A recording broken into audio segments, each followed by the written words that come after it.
What if the one thing keeping you stuck is the way you think? Welcome to Change Your Mind with Chris Ashley, the podcast where science meets spirituality and mindset becomes your most powerful tool for transformation. I'm Chris Ashley, author of Change Your Mind to Change Your Reality, trainer, speaker, and lifelong seeker. For years, I battled trauma, depression, anger, chronic illness, low worth, and the weight of old stories. Until I discovered how to rewire my mind, reconnect with my divine nature, and consciously create a new reality from the inside out. This show is here to help you do the same. Each week, we explore the intersection of personal development, spirituality, and science, diving into topics like healing, emotional mastery, entrepreneurship, resilience, and the quantum nature of reality. You'll hear powerful stories, gain practical tools, and real conversations that will help you change your perspective, get unshakable confidence, and live the vision your soul has always known is possible. Whether you're navigating a major life shift, building your dream business, or seeking deep healing and alignment, you're in the right place. So if you're ready to break through, take back your power, and create a life on your terms, this is your moment. Let's break free from the patterns that hold us back, awaken to who we truly are, and rise. Your transformation starts now.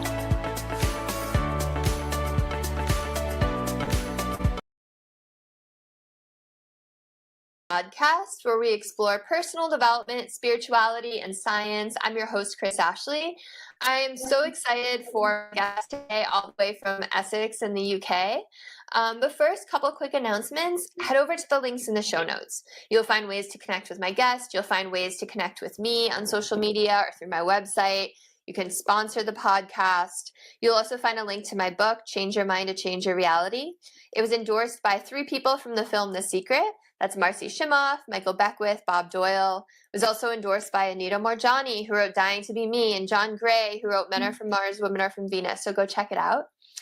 You'll find links to my courses, my coaching, speaking events, upcoming speaking events. So just come be involved, come say hi.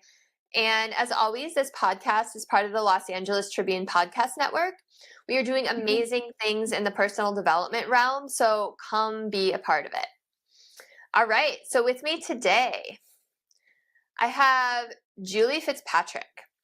So Julie is a multi-award-winning Superconscious hypnotherapist and master NLP coach. She's also a podcast host, a speaker, and the #1 international bestselling co-author.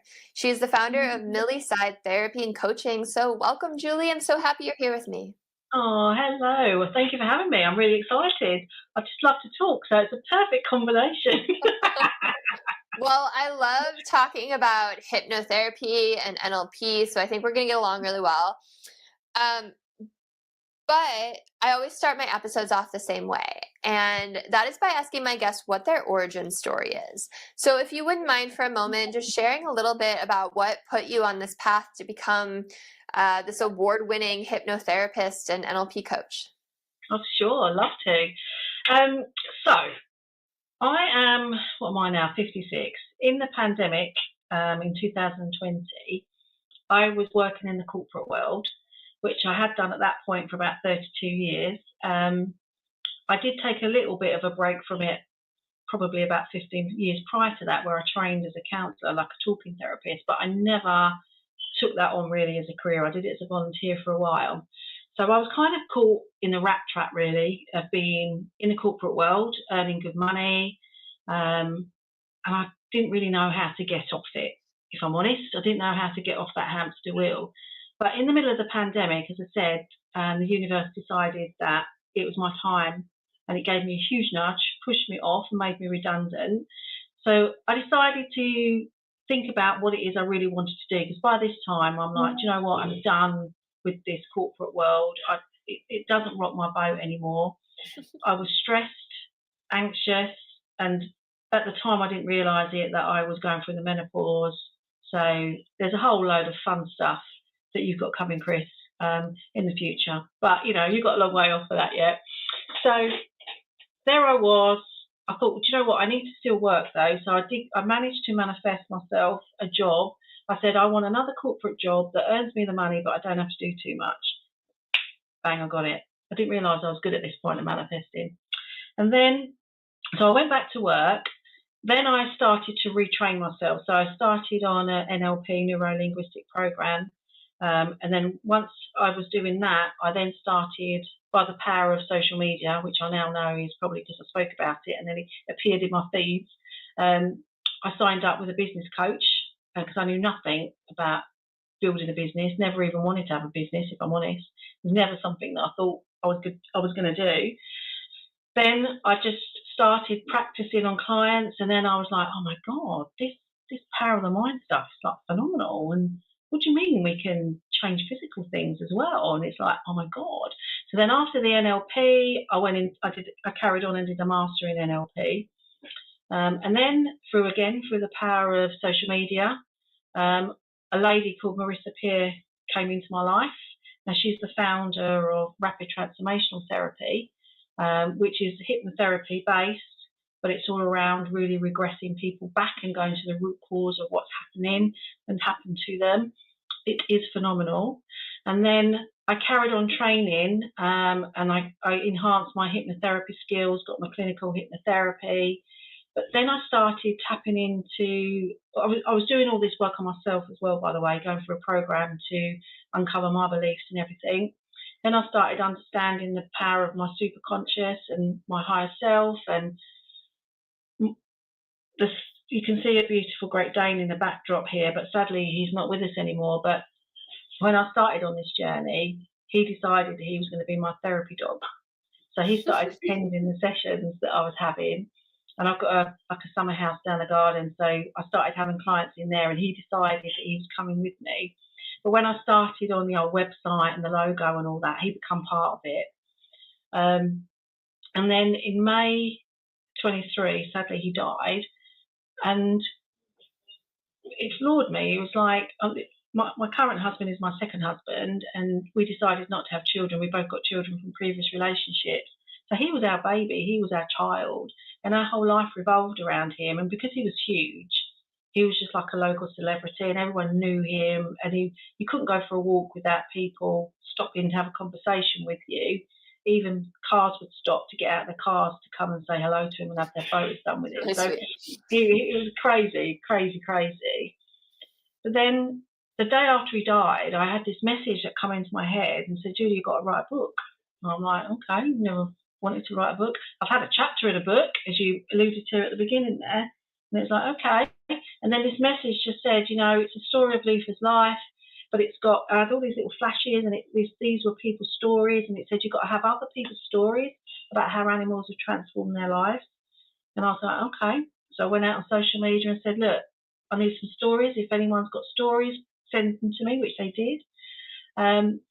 But then I was always like a bit curious, as that's all very well and good, but what's really the point of this book?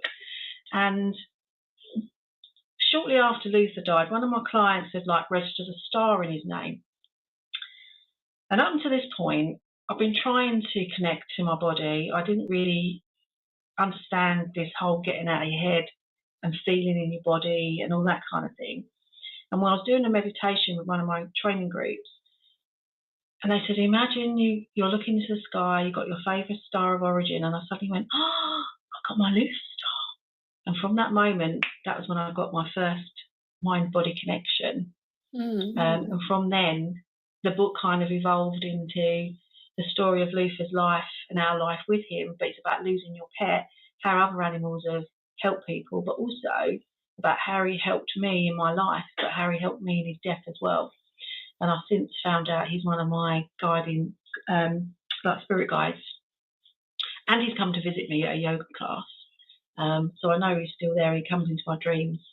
He did this morning, actually, funny enough, sending me messages and guiding me. So, yeah, so in essence, I guess that's my story. And I quit the corporate world forever in December 22. Or 3, I can't remember now. The years just like mould, don't they? I don't know. 2 years ago in December that's just gone. And now I live my life saving lives and helping people transform their lives, but really going deep with none of this surface level. We're like really going deep now into people's subconscious minds and getting them stuck from psychological and physical conditions. I'm going to pause now and let you speak. Well, thank you so much for sharing all of that. You know, I have so many parallels to your life. It's really, you were talking, I was like, yeah. Totally also left the corporate world to like start my own business. And my heart dog also died in May, but it was 2022. And she still visits me, and you know, I had like a shared death experience with her and all the things. So I'm there with you. I mean, animals are so amazing. Okay. Like I told you, I have my current dog asleep down here. But yeah, no, I love your story. And one thing I really loved about it that I kind of just want to highlight for viewers is when you start to embark down your path, the right people find you. Right. I love how you're like, oh yeah, and then by coincidence, this other woman showed up in my life, and like this other teaching that I needed to proceed to the next level. And it's like, yeah, when you just like trust and follow your heart, even if you're like, I don't know where to start, like the right people find you, right? And doors open and opportunities present themselves. So Sure. I really love that. So you said something that I didn't catch quite, and I don't know if it's just because we have different accents or what, but did you mention something about like parallel lives and changing physical things? Not so much the parallel lives, but when I'm working with my clients, I'm using hypnosis to go deep into their subconscious mind. Because what we want to do is get to the root of what's going on. So, for example, if someone's got a physical condition or a psychological, there's normally a reason for that being created. So, you know, like quite often we say, oh, part of me feels like I want to go to that party, but the other part of me doesn't. We kind of create parts of us. So our mind wants to keep us safe. So if we use anxiety as an example, that's our mind kicking in to stop us from doing something. So when it thinks we're in danger, it will give us this anxiety attack in whatever form that is for someone. You know, it might be heart palpitations, stomach twirling, and like as soon as they get that feeling, they go, oh, I don't think I want to do that, whatever it is I'm supposed to be doing. But it's not about what you're doing right now. It's about what's a stored memory in your body. And quite often it will be something that happened in your childhood, particularly before you were 7, when your belief system kicks in.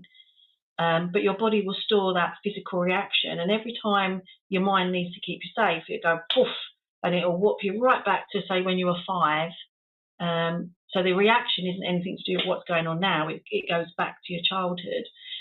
And that's what I love doing. But as I've got more practice on this and worked on myself more and started trusting my intuition more, and you know what it's like, the more you do something, the better you get at it anyway.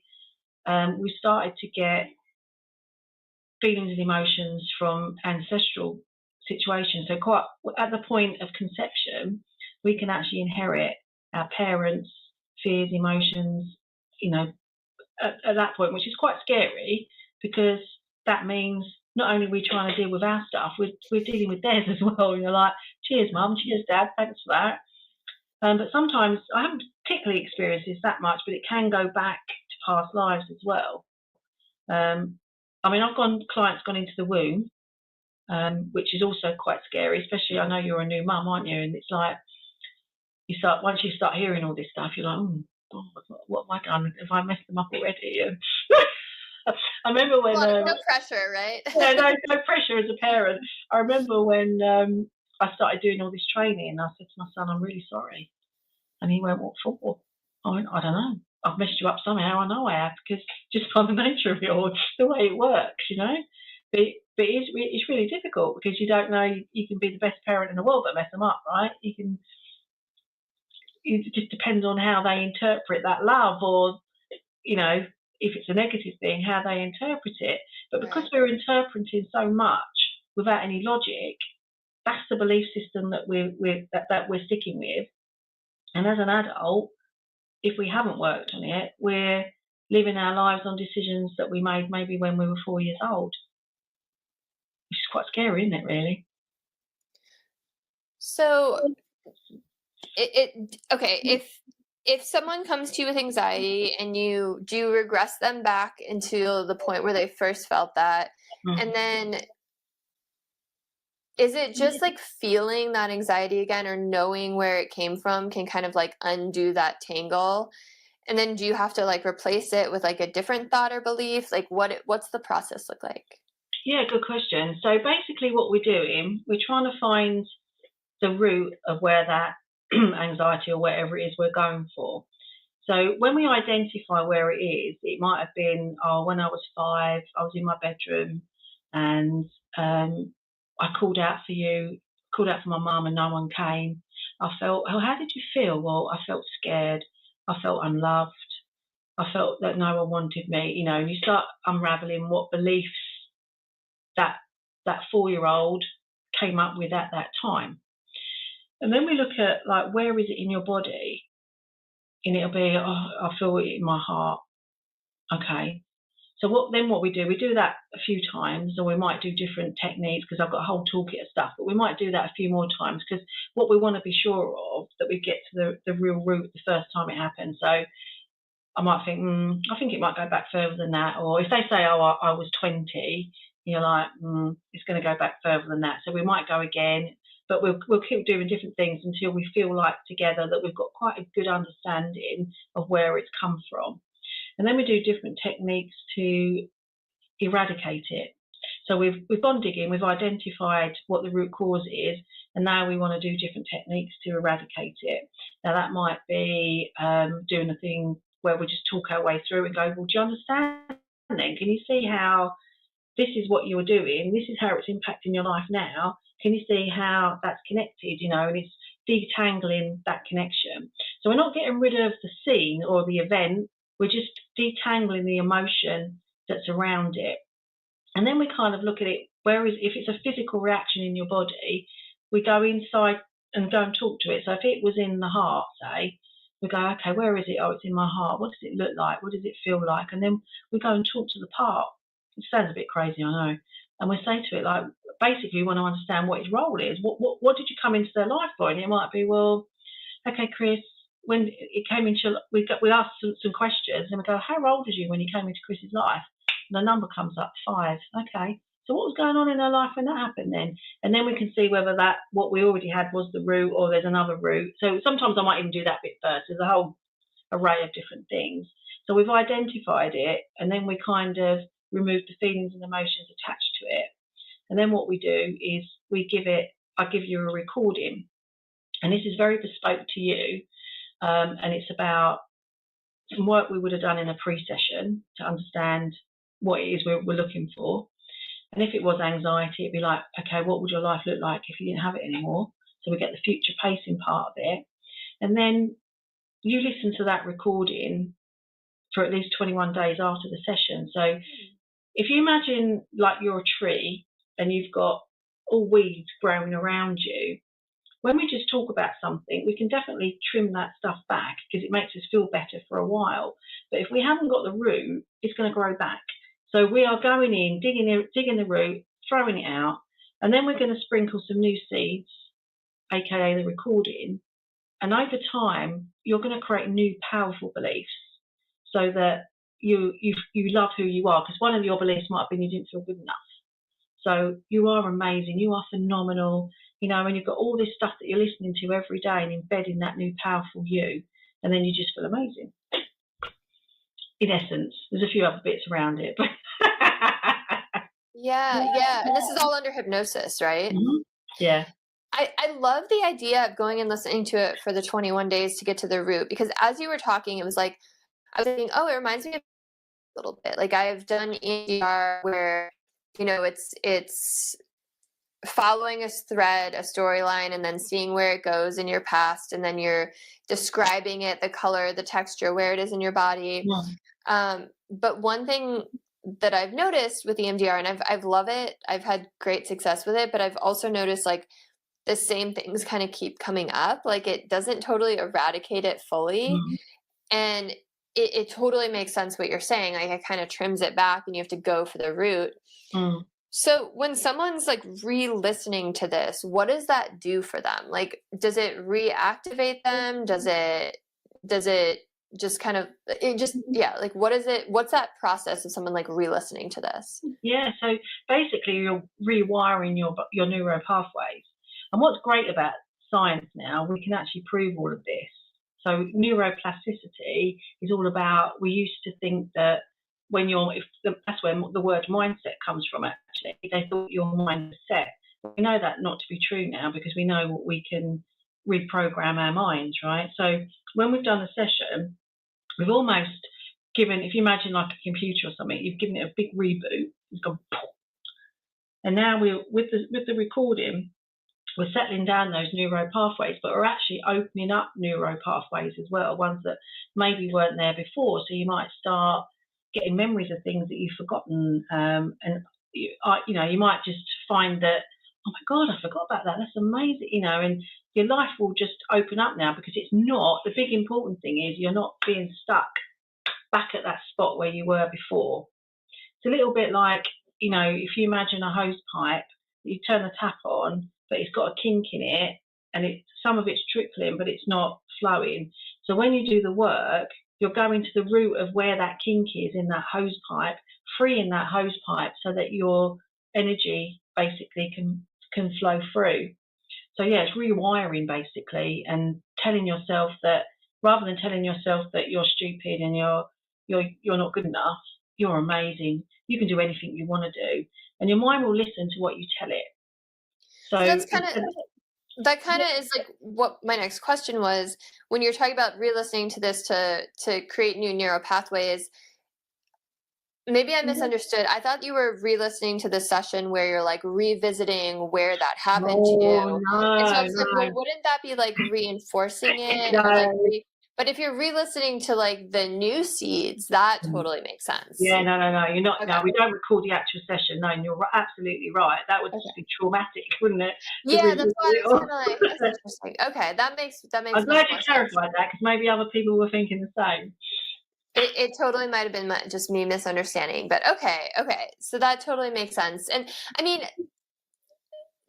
that's so much of the work that, so many of us do with like reading mantras or journaling your future and reading it every night. And it's nice to like say it in your own voice too, and then like rehear it like that. That's such a like lovely way to like reinforce it. Yeah, and it's about, with the recording that I give my clients, the client has given me a lot of that information beforehand anyway. And when I do some of the prep work, we have a sheet, if you like, that we look at, which is all about different emotional wounds. So there's lots of different words on it that are relevant to emotions, and I get them to go through all of that and highlight the ones that are relevant to them. Then we take the top 10, and then whatever the word is, say for example the word is trapped, I say, right, now give me the reverse of that, and it might be, say, freedom. And then I get them to give me a sentence that resonates with them that's got the word freedom in it. It has to be positive. So sometimes we have to go and change them a little bit. And then what I also do is weave those into the recording, because that's their voice. If they say something like, I have the freedom to be who I want to be and to trust myself, if that's something that they've come up with, when they hear that every single day in that recording, they go, yeah, I do. I want to have freedom so I can trust myself. I mean, obviously there'll be a lot of stuff I'll put in as well, but then it might be, for the future pacing part, they might have said, oh, do you know what? If I didn't have anxiety anymore, I think I'd have the confidence to go for another job. And, so we might go, you're so excited to go and look at the jobs section on the internet, or whatever it is. And, so then they go, oh, do you know what? I think I'll go and have a look at the job section, because that's what they've told their brain they're going to do. And what I love about it, I mean, there's many, many things I love about it, but it's so fast. So when you're in that session, you've done that part of the work already. You've got rid of it. So the recording is like enhancing that process. So they are a bit like yin and yang, and salt and pepper. It's best to have both. And if you don't do the recording, then you're not giving yourself the full benefit of the whole treatment. And I kind of say to people, it's a little bit, if you're sick and you've got antibiotics, what do they always say? Make sure you finish the course, because if you want to get the full benefit, right? Because if you stop taking them halfway through, then it might come back. I mean, you're not going to go back to the neuro pathway, but you might not be as anxiety free as you want to be. I mean, we still need a little bit of anxiety in our lives anyway, right? Because that keeps us safe. But you just want to just have current stuff. You don't really want to be dealing with historic trauma in your life, really.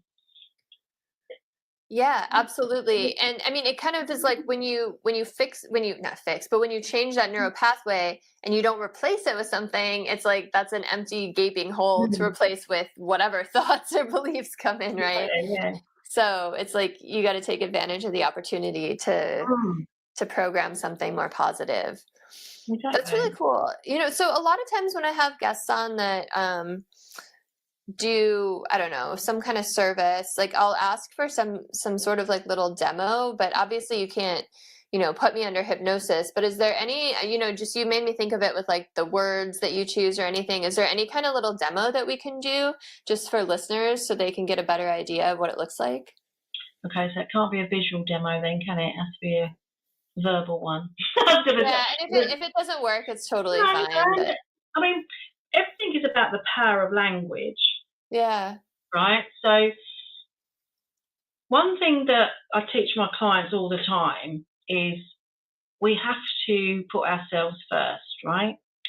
And as a mum, you will know that that's quite tricky, because when you've got a baby, their needs are very demanding, right? And you're trying to juggle a business, you're trying to juggle arranging these podcasts and things like that, right? And you have to basically be Superwoman. But if you neglect yourself and you don't put yourself first, you're going to have that impact of not being the best mom, or, you end up having that feeling, don't you, that you're just not doing a good job with anything in the end. So we have to take ourselves back to putting ourselves first. And that could be just as simple as taking 5 minutes a day just to sit and be, and maybe do some breathing techniques. So one of the most powerful things I've ever learned, really, I mean, I know there's hundreds and thousands probably of breathing techniques, but the one that I got taught was one called coherent breathing. Now, what I love about this is it's been scientifically proven, which people like. Okay, so what they've scientifically proved, that if you can engage in this breathing at least 20 minutes in your day, at least every day for 6 months, you can increase your life expectancy by 10 years. Wow, that's significant. That's significant, isn't it, right? Yeah. So what I teach my clients to do, and I usually, whenever we go into like hypnosis anyway, it's very much about breathing and getting calm. So coherent breathing is simply like you breathe for the count of 6 and you breathe out for the count of 6, but you do it all through your nose and not through your mouth. Obviously, you're using like your diaphragm to do it. So rather than do hypnosis per se, let's just do a quick relaxation part.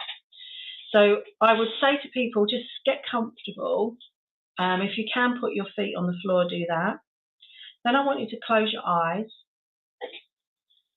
And then I just want you to take a deep breath in for the count of 6, as best as you can, using like your stomach and diaphragm, all through your nose. So in 2, 3, 4, 5, 6, and out 2, 3, 4, 5, 6.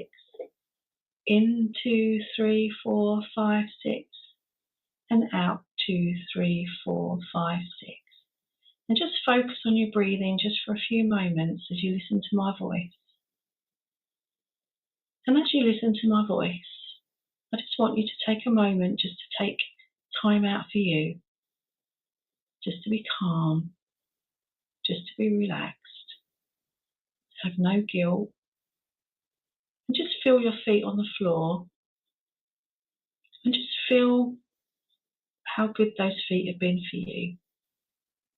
What have they done for you today? What have they done for you in the past? How have they helped you in your life? Just feel and be grateful for your feet. And then just slowly move that feeling up your legs, saying thank you, thank you, thank you.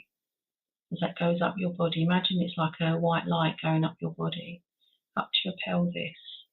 Just feel that calmness, that freedom, that relaxation as it goes up through your stomach, up through to your chest, to your heart. And just imagine your heart's like a flower. And underneath the flower, this little message it's sending to you. It might be thank you. It might be I love you. Relax. Be grateful. And as you feel the warmth in your heart, I want you to send that warmth around the rest of your body. So send it down both your arms, through to your hands. And as it reaches your hands, just feel that little tingle in your fingers as you feel calm, safe, and secure in that moment. And just spread that right up through your chest, up your throat, feeling calm in your throat so that you can know that you're entitled to speak and your voice can be heard, right up to your face. Just feeling calm as it rises up through your head to the top of your head. And then just imagine opening up your head and letting anything that you need to get rid of just wisp up into the sky. Just feeling calm, feeling relaxed. Grateful for taking that few moments for yourself. And then when you're ready, open your eyes. That was so lovely. Thank you. I just kind of like, I didn't know where I was going with that. You have the most calming voice ever. Oh, thank you. And no, it was like actually a little taste of what hypnosis would be like with you. So thank you. Listeners, I hope you sat somewhere and didn't like listen to that while you were driving. But that was, yeah, that was so lovely. Oh, bless you. Thank you. And that's what's interesting, right? Because people do worry about hypnosis, right? What is it? And oh my God, can you make me do it? And all this kind of stuff. Because a lot of it, I don't know if you have it in America, when they do a lot of stage hypnosis and then they go click my fingers and turn them into a dog and they start barking around the stage. And obviously that puts people off, right? I mean, that is genuine. People can do that. But I think what's important to understand is that when it's just being in like a trance-like state, just like we were just then. And what that does is it closes off our conscious mind a little bit so that we can go into our subconscious mind. And that's where all the gold is. That's where all our stories are. That's where all our memories are. That's where everything is stored. And I want the listeners to just start to think about that 5% of our mind is conscious and 95% is subconscious. And that is our whole body. Our whole body is our subconscious mind. So when we are dealing with hypnosis, we're trying to find everything in that 95. When we're talking about it, we're just talking to that 5%. So it makes sense, really, doesn't it, to want to tap into what's going on in your whole body. And not all hypnosis is the same in a sense that it regresses back. But that's why I think that what Marissa Peer's created is so powerful. And with all the other training I've done, I do add in my own stuff as well. And like I was saying to you about feelings from other people, sometimes I'll be with someone and I'm like, is that your feeling or is it someone else's? And they just instantly know it's not theirs. Where is it whose is it then? You know, and we just know, we know what's going on in here. But when we don't live in the present moment, and I was guilty of this for, most of my life, living in our head, we don't stop to take note of what's going on. And that's why we end up getting stressed. That's why we cause disease in our bodies, because we don't ever stop and we don't listen to what's going on inside. Yeah, I appreciate everything you just said, and it makes sense. And I've heard that about like the 95% of our life, we're living in our unconscious mind, and it makes sense, right? Because in our modern societies, we're so busy, and it's like, go to this project, take care of this person, gotta cook dinner, gotta work out, gotta commute, gotta, whatever it is. And it's just kind of like, go, go, go. Even if you're relaxing, maybe you're reading a book or listening to music or watching TV, or, you're not getting quiet. So do you think, like, if people were to just get quiet, they could really tap into that 95%? Or does it take, consciously, like, navigating all of that to kind of get down to root causes of things?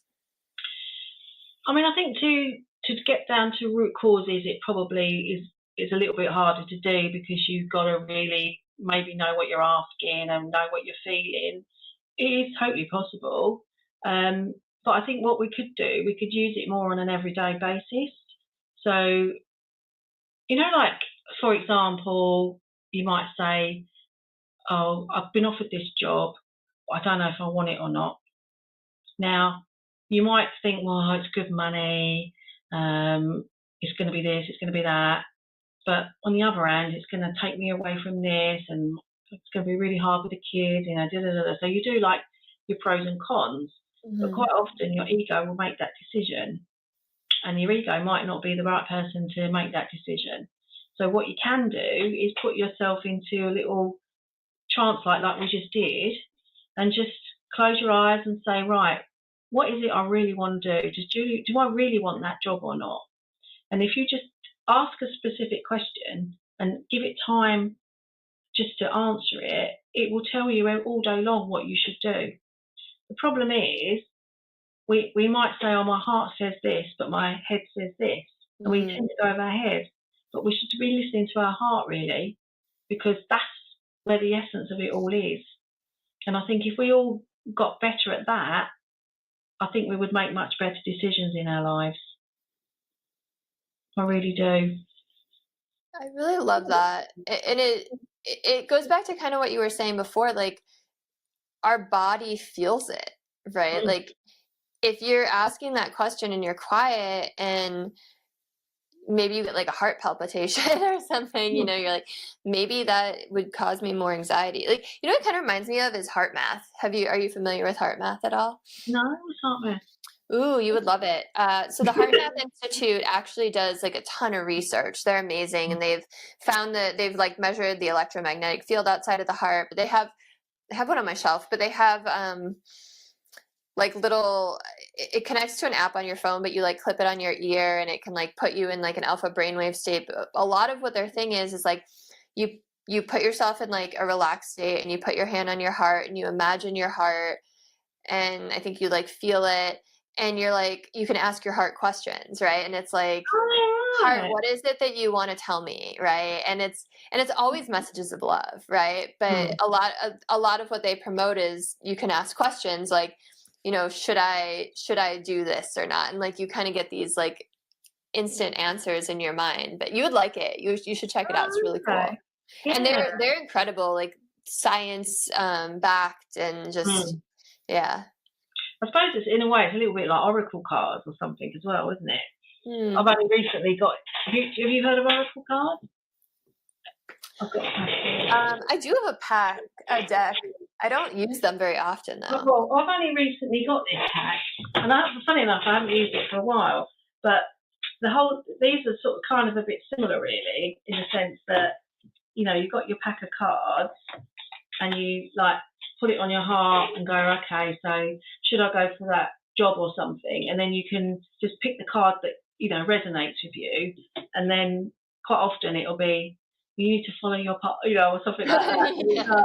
But you're like, well, was that helpful? I don't know. Yeah, but they're quite interesting. But it's all about messaging and listening. And I was telling you about Luther. Even this very morning, I was in kind of like that alpha state. I was half awake, half not. And quite often I do my meditation then as well, because that's a really good time to do it, because you're in that relaxed state.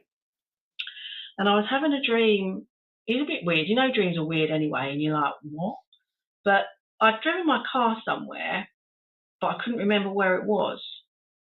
And all of a sudden, Luther was there. Now, he wasn't on a lead or anything, or a leash, as you call them there in America. Now, when he was alive, if I was in a country field or something, he wouldn't be on it. If we were street walking him, he would be on a lead, because he was as daft as a brush, and he would just run into the road. But when he was out in the fields, he would run off and chase squirrels. He never caught one. But he would never go far. He'd always look back to see where we were, and he'd stop and he would wait. Not so much when he was a puppy, he's a bit more of a rascal then, but as he got older. But in this dream, we were walking the streets looking for my car, and he was just ahead of me, and he just kept looking back at me to say, come on, come on. And then the dream kind of like, disintegrated like they do. And straight away I went to myself, oh my God, he just gave me a message then. He told me to trust the path that I'm on and just follow him. Just go, trust, we'll find it. Well, that's what I interpret it to be. But whether that was what it was or not, I don't know. But that's the message I got. Now I know he's with me, so why wouldn't it be? Because there's been a lot going on with my family at the moment, with a lot of sickness and stuff, and that's been quite a distraction. And as a business owner, sometimes, you're like, oh, I've not been focusing on my business as much as I should have done. But it was for me, it gave me the comfort. It said, you're doing all right, don't worry, just trust it's going to be okay. It's fine. Just carry on doing what you're doing. Just follow my lead. Just go and trust. But if I wasn't paying attention, I would have missed that. Or I might have just gone, oh, it's a lovely little dream with Luther in it. Whether there was a meaning in there or not, who knows? But I decided to take a meaning from that. But that's because now I'm more in tune with myself. Don't get me wrong, I've got loads more to do. But when I was in the corporate world, I didn't even know that there was such a thing as a mind-body connection. I'd heard the words, because you do, but I didn't know what it really meant. And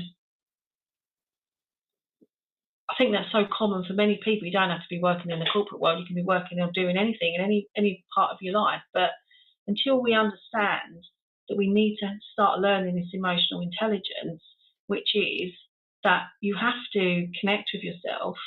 And if you continue to not and to continue ignoring what's going on, then you're going to get sick. And as we get older, lots of people find that they're visiting the doctors much more anyway, and that's because we're layering on of trapped feelings and emotions that you've never dealt with, and that's where a lot of pain can come from. It can be trapped feelings and emotions.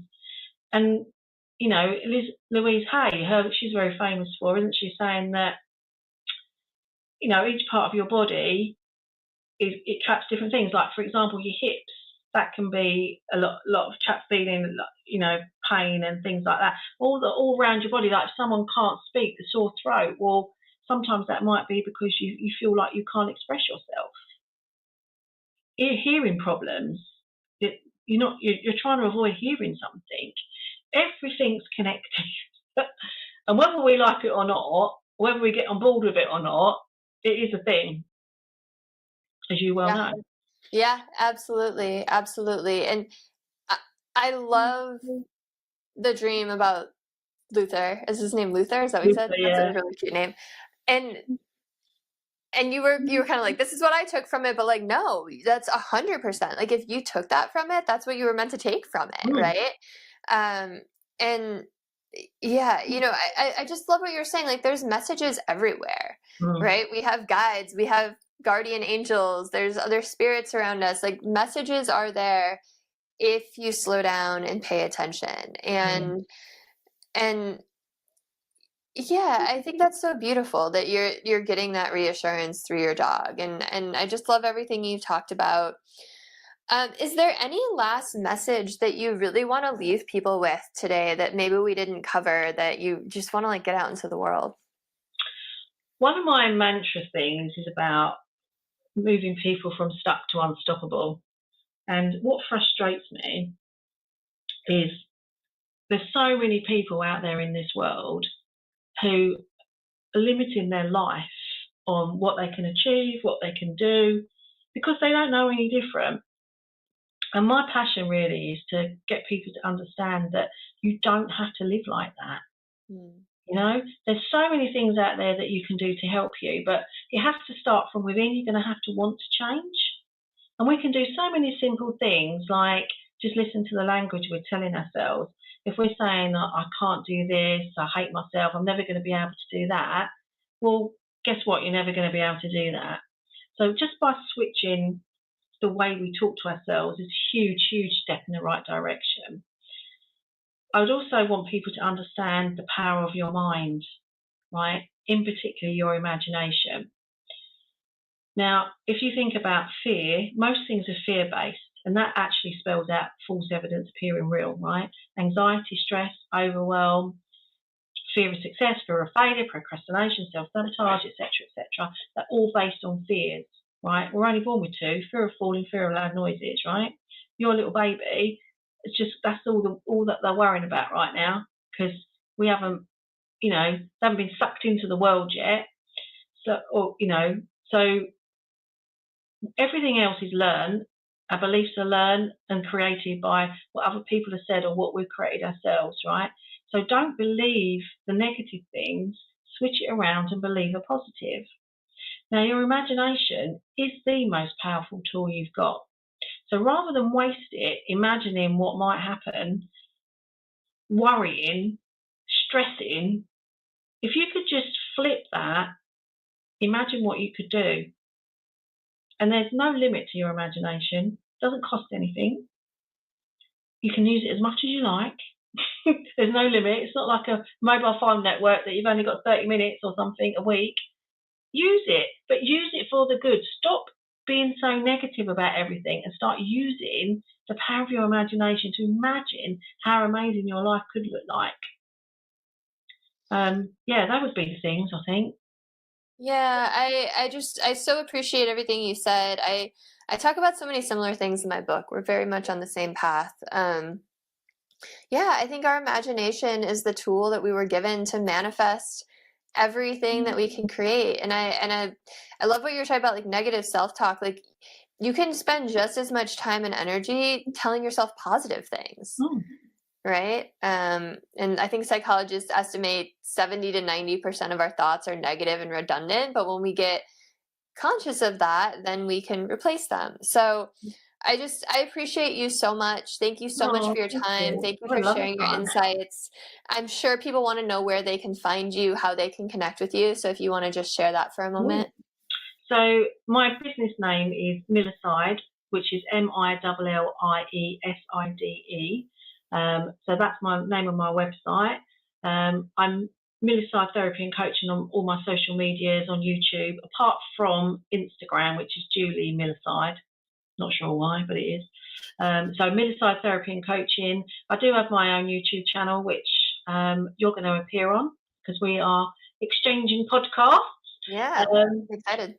Yeah, I'm excited. It's great, isn't it, to just get people together and talk more. So that's where you can find me. Come and see me. Come and visit me. Start following me. Just get the word out there that you don't have to be stuck. You can become unstoppable. Yeah. And do you work with people through Zoom or anything, or do they have to be UK based? No. They can be. I can do everything on Zoom as well. I've had a client in Taiwan. They were English, to be fair.